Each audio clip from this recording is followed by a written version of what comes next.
So, as the pro side, we believe that political outsiders are a necessary and positive force in modern democracies because they challenge entrenched power, represent neglected voices, and drive meaningful reform when traditional policies fail to do so. Before moving to our arguments, let me first clarify what we mean by political outsiders. In this debate, political outsiders refer to individuals who rise to political leadership without being long-standing members of traditional political elites or party establishments.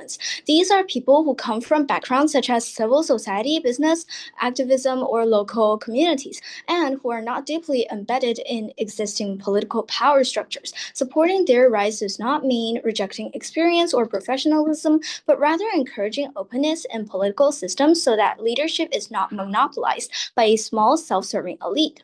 So the framework is that these people are not going to directly encounter laws and policies, but give advice and disagreements when they believe something is not beneficial to the country or all citizens themselves. People will not know who they are until they give their own opinions about the policies made, and to prevent any cases of the outsiders being bribed, the people who are advising and making speeches are going to change every time. Now, focusing on our main arguments, our stance is clear. We support the rise of political outsiders because they improve democratic accountability, strengthen representation, and restore public trust in policies. I will present.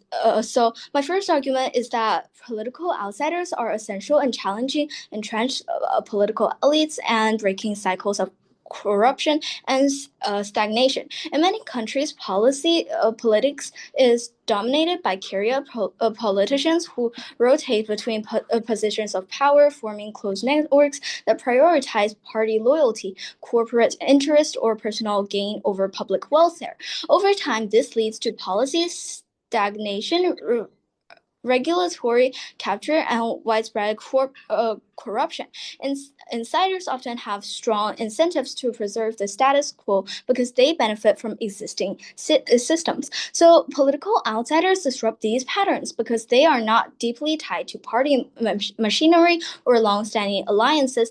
They are more willing to question inefficient systems, expose corruption, and push for reform. Outsiders are less beholden to political donors and internal party pressures, which allows them to prioritize the public interest over elite interested. Even when outsiders are imperfect, their presence forces insiders to justify their actions, compete on ideas, and become more accountable. This pressure alone improves governments and reduces complacency within political institutions. So my second argument is that political outsiders improve representation and policymaking by bringing diverse perspectives into government. Traditional political elites are often socially and economically homogeneous, typically coming from privileged backgrounds with limited exposure to everyday struggles of ordinary citizens. As a result, policies may overlook marginalized communities, working class concerns, or emerging social challenges. Political outsiders often come from these representative groups. They may be teachers who understand education system firsthand, doctors who have worked in public hospitals, activists who engage directly with communities, or entrepreneurs who understand economic innovation. These lived experience translate into policies that are more responsive, practical, and inclusive. When leadership reflects the diversity of society, political decisions are more likely to address real needs rather than abstract theories. Supporting the rise of outsiders therefore strengthens democracy by making political institutions more representative of the people they serve. My third argument is that political outsiders restore public trust and participation in democracy. Across the world, many citizens feel aligned from politics. Voter turnout declines, political sentence grows, and people believe that all politicians are the same. This disillusionment is dangerous because it weakens democratic legitimacy and opens the door to apathy or extremism. So political outsiders offer an alternative. So their rise signals that political systems are open, dynamic, and accessible. When citizens see leaders who resemble them and speak to their concerns, they are more likely to believe that participation matters. Outsiders often mobilize first-time voters, young people, and politically disengaged groups. Revitalizely democratic engage. Even if outsiders do not solve every problem, their presence renews hope and encourages citizens to re-engage with civic life. This is crucial for the long-term health of democracy. At this point, the opposition may argue that political outsiders lack experience and therefore pose risks to governance. However, this concern is overstated. First, political experience does not automatically translate into good leadership. As history has shown, many experienced politicians make poor and unethical decisions. Second, outsiders does not govern alone. They rely on civil servants, advisors, and institutional frameworks that provide expertise and continuity. What outsiders bring is not ignorance, but a willingness to challenge assumptions and introduce innovation. Experience can be learned. Integrity and fresh visions are far harder to cultivate within closed political systems. And weighing both sides, we must act which model best serves society. A system dominated by political insiders risks corruption, disconnection, and declining public trust. A system that supports the rise of political outsiders encourages competition, accountability, and inclusion. While outsiders may carry risks, the risk of unchecked political elites are far greater and more enduring. In conclusion, this House supports the rise of political outsiders because they challenge entrenched power, improve representation, and restore faith in democratic institutions. They remind us that politics should serve the people, not the elite few. For a healthier, more responsive, and more inclusive democracy, I strongly urge this House to support the motion. So, for all the reasons our side has given above, please vote for the pro side. Thank you. Judge, political outsiders often lacked the experience and the information that they needed to actually rule properly, and thus we thought that we were so proud to oppose today. Four things in this speech, two arguments, setup, and rebuttal. But first on setup. First, let's just say political outsiders are candidates or politicians with little to no experience in traditional government or running for office. So first of all, why do we think that these people actually want to enter politics? First, for personal benefit, people such as Donald Trump often go into politics for personal gain. As an example, Donald Trump was already extremely rich, and he probably wanted to go into politics for personal gain or to like make some more money for his company. So these three main reasons are: one, monetary profit; two, ambition; and three, social standing. We thought that lots of these inspirations weren't necessarily for the good of the people, but rather they just wanted to make more money and they just wanted to like improve their own social status. Second, how do we think that these people actually enter politics? First, we thought that they ran anti-establishment campaigns, so they portrayed themselves as one of the people. They criticized insider politicians. They criticized and like diminished these institutions. Second, they used their money to sway voters. Often outsiders are successful in other fields such as business and activism, and they use these like persuasion methods to persuade the people into like voting for them without actually knowing a lot about their campaigns. And three, they use personal platforms instead of media to promote themselves, i.e. they use like personal branding, social media, they use their celebrity status. Note that these political outsiders often enter politics at unstable times, e.g. when there's inflation, there's economic crises, and there's political scandals, etc. What we thought that meant was that it was easier for them to blame institutions. It was easier for them to like come into power as the people wanted a scapegoat and the people wanted someone to blame. So that was why it was so easy for them to get into positions of power. Okay, now on to some rebuttal. First of all, on rebuttal, they said that political outsiders often challenge the elite and like reduce corruption. Two things to say to this. First of all, we thought that like political outsiders are like generally still corrupt. We thought that they still relied on rich donors without legitimate advisors and were still corrupt. So there's some reasons for why they were still corrupt, which was just that they didn't have like political party systems to rely on, and they had to rely on like rich donors. They had to rely on their own money, which meant that they were easily swayed, and that was like pretty bad. And two, we thought that political outsiders were just part of the elite. They were already rich, they were famous, such as like people such as Donald Trump, because otherwise they wouldn't have been able to like go into politics in the first place. They would have had to found a job. They would have had to like find something that would have made more money. We thought that like ordinary people wouldn't be able to like join in on this like politics. Second, they talked about how political outsiders engage directly with the community. One, we thought that outsiders were still rich as they needed money to get support. Like, we thought that like they were still rich, and if they didn't have like if they weren't rich, then they wouldn't be a political outsider. So we thought that they weren't necessarily like the doctors and like the teachers that team proposition characterized. And two, for how often these like acts were superficial, and even if they weren't superficial, they were still with specific groups that supported them. They would never go to minority groups. They would never go to like small groups because they didn't have a large voter base, and that wasn't like necessarily good for their like movement. Third of all, they said that they restored trust and increased turnout on like votes.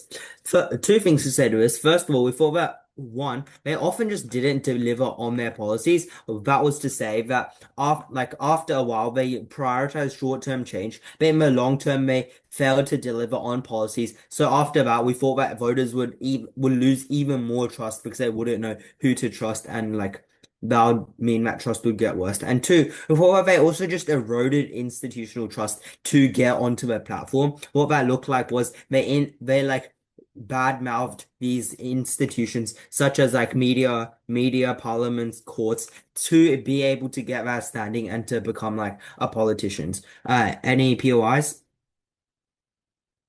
3, 2, 1. As there are no POIs, I'll come on to my argument about how it weakens the political landscape. Four things to say to this. First of all, we thought they lacked governing experience. That was to say that politics wasn't necessarily about the ideas, but also how they were implemented. We thought that political outsiders would make badly designed and executed ideas as they didn't necessarily understand the political methods as to how each like law or like program was to be implemented. Two, we thought that it weakened democratic institutions. Often we thought that political insiders presented themselves as alternatives to the system, meaning that power becomes much more individual rather than a system, and thus this weakens a way of political institutions such as courts, councils, political parties. Three, we thought it just undermined professional politics by allowing a rich and new person to rise the ranks so quickly. We thought that it sent a really bad signal that experience in politics wasn't necessary and popularity and money was all that was needed to become a politician. Four, we thought that it weakened long-term planning. We thought that often political outsiders focused on quick, visible change in order to win voters. However, that meant that long-term benefits were often sacrificed in return for short-term benefits that didn't help as much. Last of all, fifth, they thought that they were extremely vulnerable to outside influence. As these political outsiders often had no political systems or knowledge to rely on, outsiders relied heavily on rich donors, lobbyists, and informal advisors, meaning that it became harder and harder to regulate to see whether they were corrupt or not. So what are some of these impacts? So there's some main impacts, which was just one, there was worse policy because there wasn't long-term policy and it wasn't actually stable. Two, it was less stable. Three, there was less trust in the government after like they might have made some bad policies. And four, we thought that it was just worse for the people as less policy means that there's like less infrastructure for the people, and that's just worse. Okay. Second on the argument about how it undermines institutions. Four things to say to this. First of all, we thought that it delegitimizes institutions for support. Often we thought that in hard times, they came in and weakened institutions for public support, as often the public were looking for a scapegoat and these political outsiders gave it to them. Two, we thought that weakened political parties. They bypassed party structures and ran campaigns based off of popularity instead of policy. We thought that looked like lots of social media, lots of like things social media campaigns and like giveaways and stuff like that. We thought that was bad, as political parties often have a clear and detailed plans, while these thus I'm proud to propose to negate. Now. So, firstly, in rebuttal to my opponent's arguments, we were never talking about letting political outsiders rule. We are simply letting them give speeches and broadcast the opinions of the public, which is what my first speaker stated explicitly as a condition of their participation in politics. Secondly, the concept talked about like, oh, they're just going to want to make money for their own companies and agendas. There's nothing wrong with that. See, letting them give speeches is like giving an advertisement. I mean, you wouldn't blame a celebrity for wearing a pair of sunglasses they like, right? Or if they're doing charity, do you blame them for doing charity, for getting more fame? You don't. It raises people's awareness of flawed policies, and it's a better way to serve the public. There's nothing wrong with just making a little money off of that. I mean, have you seen Trump? The guy literally makes a lot of money out of all of his policy schemes. Thirdly, the candidates for the speeches, as my first speaker mentioned in her framework, our candidates' identities will be kept secret and the candidates change every speech. I mean, even if you want to gain power from a single speech, well, unless you're someone who's extremely charismatic or a cult leader, they can't get it from a single speech or an interview. And fourth, we understand your concern for inequality. Like we're not going to ignore people from minority groups. All candidates are considered based on random probability. It could be anyone from an industrial sector. If you want to consider minorities, we spin a wheel and choose one from the minorities community. There is no bias. And as a basic summary, Josh, the conside is operating on two assumptions. They are assuming that we are going to immediately let the candidates run for president and rule the country. We aren't. Our first speaker has explicitly stated the terms for their rise. And if we aren't going to let them rule the country, then all of their arguments about political outsiders being, well, unknowing of the politics, they don't need to know how to do that. They are simply there to give advice. They don't have any executive power, just legislative advice. They also assume that it has to be rich people who want to take power. It could be anyone. It could be a construction worker from a random site you've never heard of. It could be a pop star manager, but these are the people who know the best in their field. They know what's happening to the people. They know that how hard their lives are right now, and they want to know what the government is going to do to change these hard things. If we don't let these people speak, then what even is the point of democracy? Okay, so on to stabilizing our construction points. Political outsiders are the people who know their field best. I've already mentioned this, but they are the best voice for the public, which typically do not get a chance to participate or advise on governmental matters. For the government, getting an inside view from the experts could help in policymaking and general decisions. For a country or a government whose best, well, job is to serve its audience, this is the best way to actually hear from the public. Yes, POI? As you said before about something about only like letting the political people like give speeches and hiding their identity, don't you think on AF that you have to fully support the motion? This is fully supporting the motion. The motion never defined its rise. Therefore, the burden falls on pro side to actually define the framework and the conditions of the rise. The con side, I don't believe, has any rights to challenge this until they provide a better alternative. Secondly, political outsiders would be, by our policy, protected and kept anonymous so they wouldn't be bribed or threatened to give speeches that benefits one political party specifically. This greatly reduces the chance of corruption in candidates and increases the authenticity of their speeches and advice. If they are going to actually do speeches like this, look, politicians might not show it, but many of them are corrupt or take bribes. For these things to influence decisions on a policy plan for a particular industry or job area, an expert from that area could use a speech to make people recognize the problem, which is strong arm the government to make the plans actually beneficial to the people. In a democratic country or a country that is not quite democratic, this is a great way to make people feel heard. This is beneficial psychological warfare. Especially in countries that aren't democratic, the public seeing the government actually acknowledging and listening to their ideas and respecting their rights is a monumental step in gathering the public affections. The people would like the government more, which means there's better support for government action and for political outsiders to actually express their opinions. Look, it's like having an ad. Them making money off of it is just nature, because there is nothing wrong with actually getting a little bit of profit, especially when it has helped the country give better policies in general. So please vote for the pro side. Thank you. Begin with all my substantive framework. I just like to say that the motion does tell us that this house supports the rise of political outsiders, right? So we think that rise probably implies, gaining like formal political power, like holding office and making decisions, like heavy decisions, right? And I think that like side proposition in this debate is like squirreling. They're not able to give us a model because this is a model-free debate. So we're not really sure what's happening there.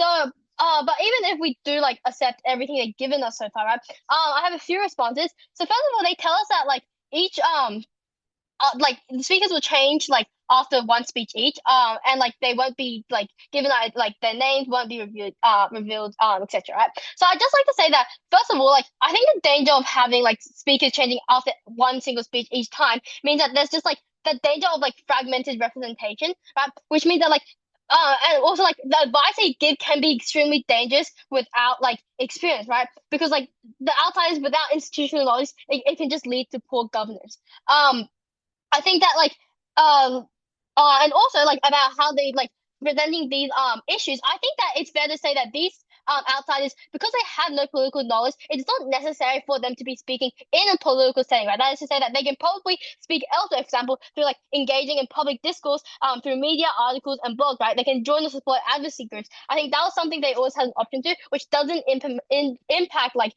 proper governance, right? And impact like institutions. I think then they give us a few main pushes. The first is to say again that there's like it just improves representation and brings really diverse perspectives. I like to note first of all that like because again, as we told you, outsiders, as agreed in the definition, are people who have had no prior political knowledge, right? It meant that the opinions they had weren't probably going to be as useful as proposition gives us, just because they can't be as effectively translated into policy, right? Because we think that it's likely the policies of outsiders will not be feasible or really or like sustainable in practice due to like a lack of understanding of institutional constraints and governance systems, right? And also the fact that they have the tendency to like oversimplify policies, right? And like they focus on populist rhetoric that like really oversimplify complex issues. I felt because of that, it meant that even if they did bring like really diverse opinions and stuff, it was really unlikely for it to actually have some sort of benefit and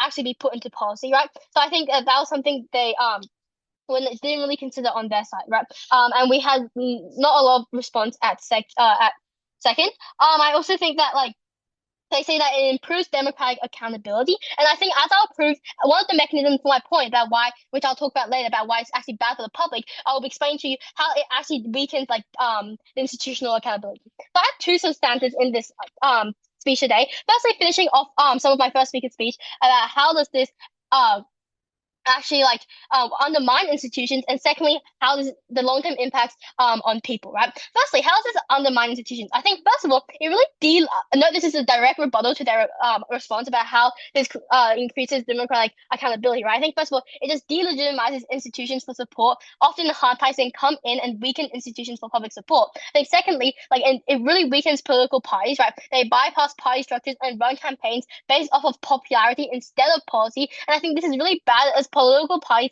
often have a clear and detailed plan, while these like outsiders aren't as organized. I think thirdly, it's like attack media where these like outsiders just often like attack critical media, labeling them as like elite and fake, right? And like making biased news and like reducing factual unbiased news. And lastly, I think it normalizes rule breaking, and these outsiders often diminish rules as things the elite put in to control people, and breaking rules are actually important, right? What are the impacts? I think first of all, this like just creates an abuse of power, which means that there's just a loss of like trust of the public in these institutions. I think thirdly, it just creates like really bad news, and there's just an oppression of minorities, right? Okay, so second piece of substantive about how this is like actually bad for people. I think I have three main mechanisms. The first is to say that like the governance mechanism that we ran at government, at lead opposition, which was to say that inexperienced leadership just leads to bad decisions, right? Because like lacking skills and institutional experience they really need to navigate complex governance structures, and they just like implementation like failures or poorly conceived policies can really harm the public. For example, Donald Trump like his tax cuts in 2017 were intended to stimulate the economy, but actually led to massive increases in the federal deficit and increase inequality, right? I think that this is an example about how it shows that like outsiders who didn't really have like clear knowledge, but were allowed to implement policies just like kind of failed on them. I think secondly, like outsiders really prioritize populist measures over long-term solutions, right? They probably tend to prioritize policies that offer like short-term rewards rather than like addressing long-term problems. I think the public really suffers from these unresolved long-term issues, for example, like education reforms and like healthcare because of poorly designed short-term policies. And I think thirdly, just that concentration of power and lack of accountability, right? I think outsiders, they often bypass or undermine like accountability structures, right? They may rely on personal networks or unaccountable advisors, which really weakens transparency. I think the lack of institutional checks can result in like greater corruption as the public has fewer avenues for like really challenging and questioning policies, right? And I think this lack of transparency just leads to public distrust. And I think that the impact of this is it just weakens like democratic institutions, which is like obviously really bad because these institutions are what the public looks towards, and they want to seem like together, right? I think secondly, there's just like really long-term economic consequences when you have institutions that are fragmented because of outsiders coming in, outsiders who have no knowledge implementing like policies, right? I think it just means that like it's less likely for institutions to be able to put like policies that are really to put like really like good policies out there that actually help people, right? So which means that it obviously has like impacts for the economy. Lastly, I think it just like leads to the decline of faith in democracy, right? Which means that like people who have like obviously when the public has less trust in democracy, it means that society is more likely to be fragmented. It means that like outsiders who were like put to like speaking to like to represent like like really marginalized like people groups were actually doing the opposite and like worsening the like divisions in society. I thought that was inherently bad. So I think what do we see at the end of this debate? I think when we like really like supported the rise of outsiders and encouraged the rise of outsiders, especially and their participation in politics, when they had like not a lot of experience, it meant that we just had like worse policies overall. It meant that the institution was not going to be as good, which meant that it was just like worse for the people, and that was like just so bad. So proud to oppose. Our fourth speaker will present the clash analysis.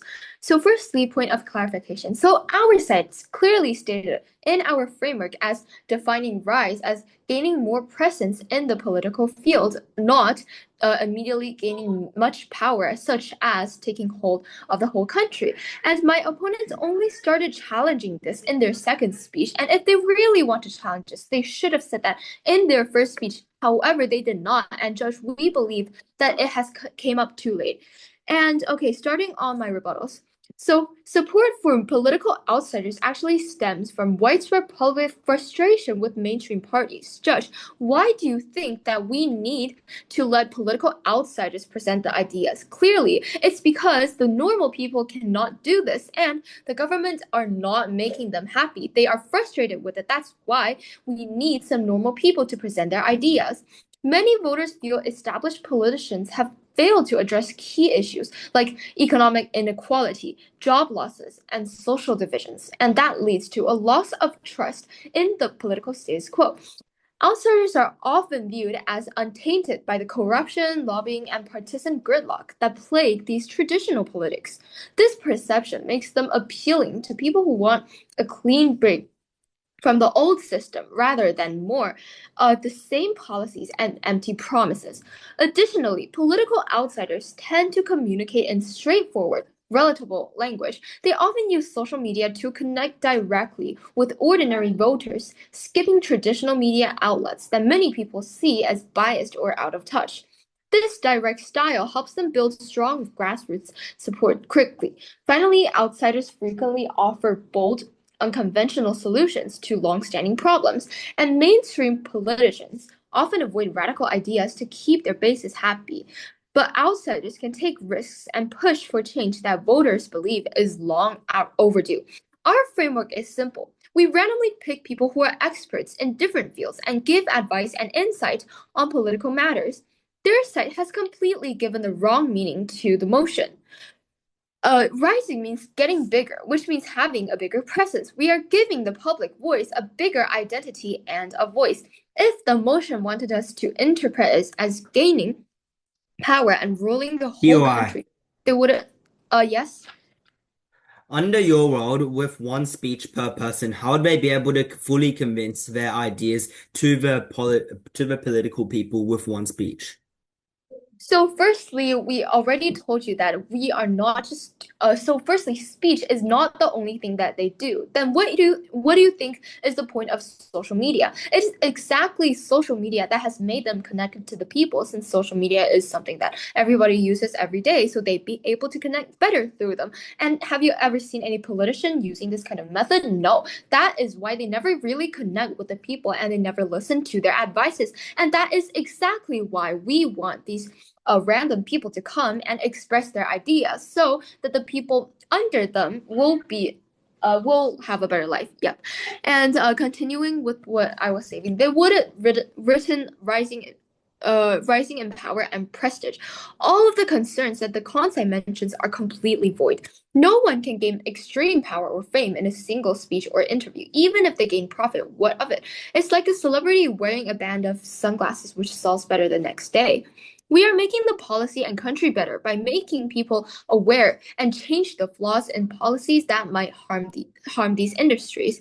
And the rewards completely negate the risks, since we will actually get both a financial and political return with that is much bigger than whatever impacts that the Kansai might bring.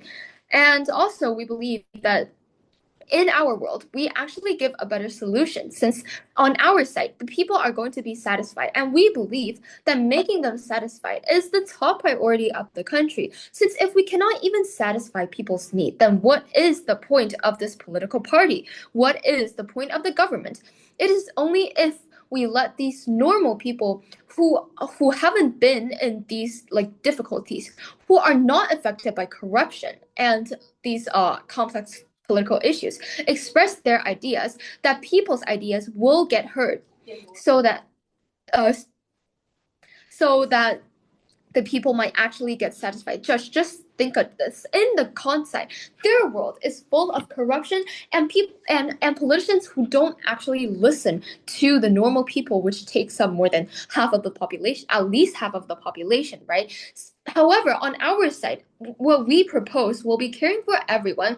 And after the politicians actually hear their voice, since eventually through social media, they gain a lot of popularity, right? So if they gain popularity, then of course the politicians will hear about it. Therefore, they might actually do things to change the status quo instead of not even listen to them as the Kansai's world is like. So actually, we believe that we propose a better solution for most of the population.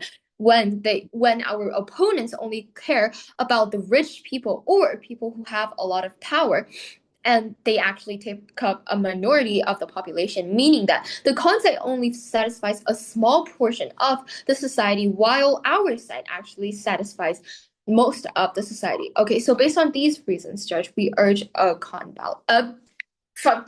proposition ballot, government ballot. Thank you.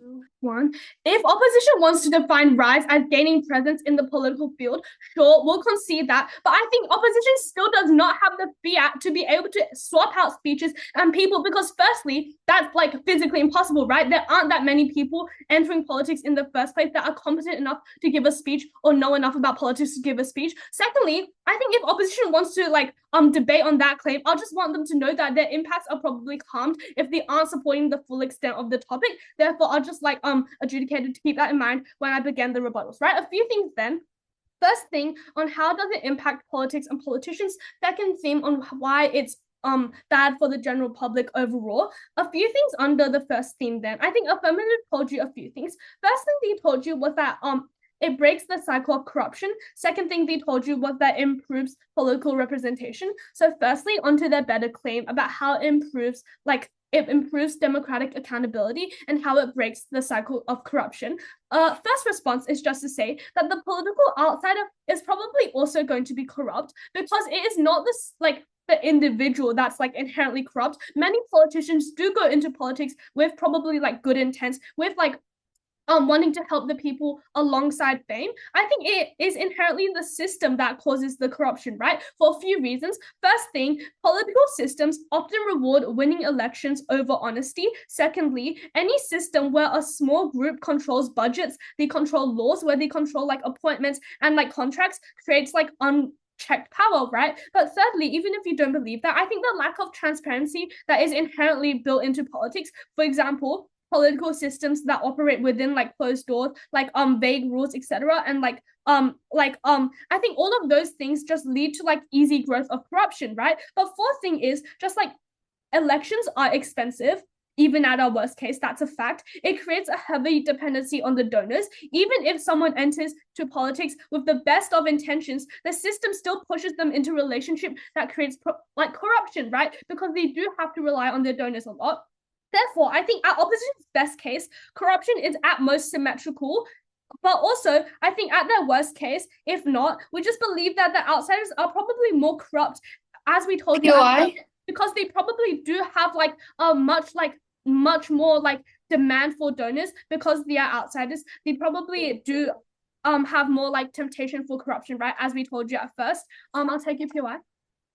Okay, so firstly, don't you think that since outsiders don't have that much power as the politicians, then they cannot do corruption, or else their whole image would be just destroyed. However, the politicians have so much power. Even if they were corrupt, people would still stand on their side because they're just powerful. They have I think popularity. That's the point that I'll go on to address. Secondly, I'll just like to note that like okay, that's actually good because I'm going to address that right now, right? I think that like even if you don't believe that, right, and we concede that like the insider politicians do have more corruption, I think that like even if you do believe that there's accountability mechanisms, I think the outsiders still reduce this, right? Because accountability comes from party oversight and like norms and like long-term reputational consequences. I think if you're supporting outsiders that they just do lack these constraints and often do attack institutions and like etc., right? I think that's inherently harmful. But even if that false, like third response is just to say that like I think what we told you about how it undermines political institutions just outweighs whatever opposition tries to tell you, right? Because that is inherently harmful. Democracy is built on these like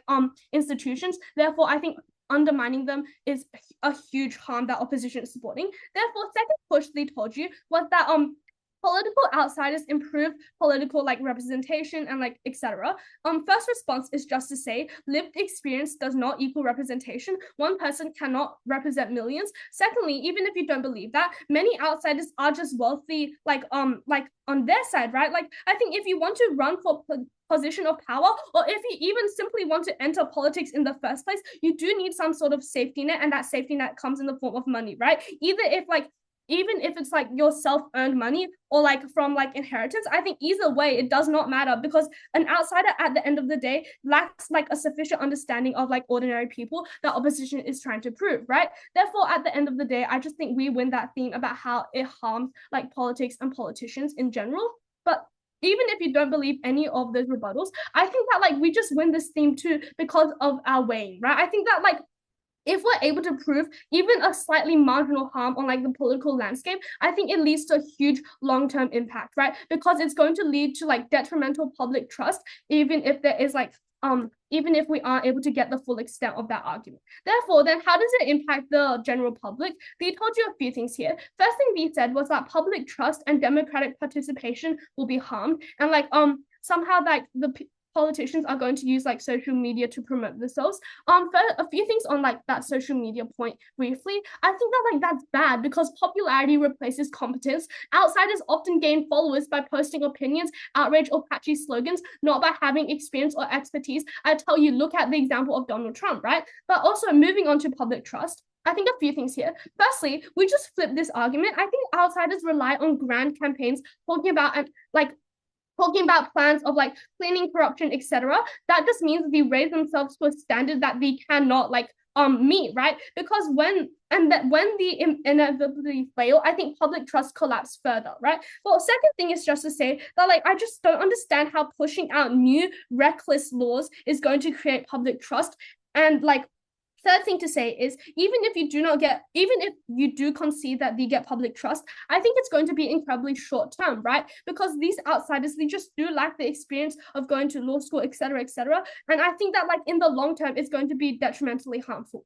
Then I'll just like to say that like in the response to democratic participation, I think I have a few things here. I'm going to flip their point first. I think to maintain popularity, outsiders attacked institutions, as we told you, down the bench, and polarized society, right? This harms democratic participation because people become unsure. But second thing to say here is just like when outsiders do like give these speeches about like grand things and cleaning out corruption, I think it just makes democratic participation even less likely, right? Because it's giving conflicted views on the political landscape, therefore it's going to lead to less political like participation. Therefore, what have I told you at the end of this speech? Firstly, why we won the clash about how it impacts politicians and politics. Secondly, why we won the clash about how it impacts the general public. Thirdly, even if you don't believe that, I think we still way over opposition. Therefore, so proud to Even with their speeches from specialists, Team Proposition still doesn't get any real change in their world. With only one speech and a so-called social media presence, we felt that this simply just wasn't enough to get any reasonable in their world. As my deputy and whip have already said, social media presence does not get any change for a few main reasons. So, first of all, they explained that social media wasn't an accurate representation of all voters, as mostly younger demographics like use social media. Two, they thought that it was superficial, like people may be like viewing their videos, maybe liking their videos because it's entertaining, but people might not support it. We thought that social media cared much more about emotion over substance. And last of all, we thought that being popular on social media or just in the public eye didn't stay for very long. Social media influencers at best stay popular for a few weeks before fading back into nothing. Before that just meant that a social media platform wasn't enough for these outsiders with little to no political experience to make any reasonable change. So let's like compare this. Who would have like a better chance at winning something? Something who's already well established, he's very rich and very like reasonable compared to someone that's just starting out that like no one knows a lot about. We thought that like the well-established person was going to get better results, even if they might not be like the best, but we thought that they'd be very reliable and very stable, and that's what we thought like the voters wanted. Okay. Second, on this main push about how Team Proposition just kept on talking about corruption. Team Proposition just repeated again and again that politicians were just allowed to be corrupt because they were popular and because they had such a good standing in the community. We have already said that even famous politicians are not exempt from corruptions. We thought that there were many like independent communities, independent watchdogs and like services to watch out for corruption and corruption watchdogs. Take Joe Halen, who got caught spending just a few $100s of the government's money and got fired. We thought that was like a common case in which a politician got like fired or lost their job because they spent some of the government's money because they were corrupt. We thought that showed that the government was actually very harsh on this type of behavior and they did not support it whatsoever. We thought that instead outsiders have As first said, outsiders were much easier to sway as they didn't have a political party with funds to support them, and therefore they needed help from other lobbyists and bad actors. Let's compare. Do we think that a well-off, informed person, in this case a politician, or a person with little money and no support, would do something bad? We would think that the person with little money and no support would be more desperate to get information and to get money. Thus, I'm so proud to oppose. We absolutely believe we win this debate. The Kansai has literally surrendered the framework. Judge, they have spent 3 speeches talking about how dangerous it is if these political outsiders with their, basic very outsiderness gain power and become the rulers of this country. Now they said they won't gain power at all by agreeing they are quite literally only people who are talking about policy issues with no power by conceding to our framework. The first 3 speeches from them are literally void. Secondly, they're starting to contradict themselves. What does that say about their own cases when they can't even agree with themselves? Okay, so our first clash, they literally agreed that politicians have corruption. They said that the government needs help. In the government, when policies are influenced by bribes and corruption, it's clear that we need people who understands the problem at its most basic level to step up and make people aware the government is wrong. Forcing the government to be aware of problems in different industries and specific policies could make the country better and the government better at serving the people. Societally, we win this clash. Secondly, we notice that they drop the constructive about minorities. If they are no longer concerned about the number of ethnic minorities, about an issue we have already addressed, we win the minorities clash. Third, about their persistence with celebrities being, people are just going to be blinded with the celebrities' fame and then follow them with no thoughts. Josh, I have mentioned in my second speech, my fourth rebuttal, that the representatives are also have a huge possibility of being non-famous. They could be a construction worker. They could be a basic employee who just knows a lot about their industry because they're the people who works the most and interacts the most with it. Fame isn't going to help them. Nobody is going to know a literal nobody from a tiny company. Basically, their arguments about the public only seeing the fame is non-existent. Fifth, for candidates who are going to make speeches, as they have just mentioned in their final speech, they are going to be kept secret. They're not going to be bribed because who is going to bribe a person who you do not even know the identity of until they appear on TV? Josh, we have mentioned this multiple times. If the con side didn't hear, that's their problem. Finally, social media might be temperamental. We admit that. There is a singular, with fame, though, there is a very high possibility of it working. In our worst case scenario, where social media does not work, we still have 4 clashes in which we win. So therefore, please vote for the pro side. Thank you.